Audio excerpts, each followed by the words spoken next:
sa Ginoo sa adlaw gabi. Bulan sila nga naglaom sa Ginoo. Sama siya sa kakahoy nga gitanong duol sa masulog na tubig, nga nagahatag sa iyang bunga sa timbunga.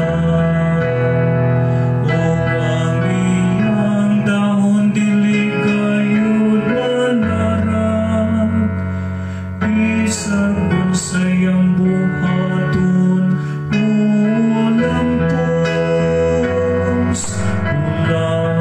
Ulan sila nga naglaom sa Ginoo. Dili ngunini ang dautan, dili kayo. Sama sila sa tahop nga panlilom sa hangin. Kay ang Ginoo nagabantay sa dalan sa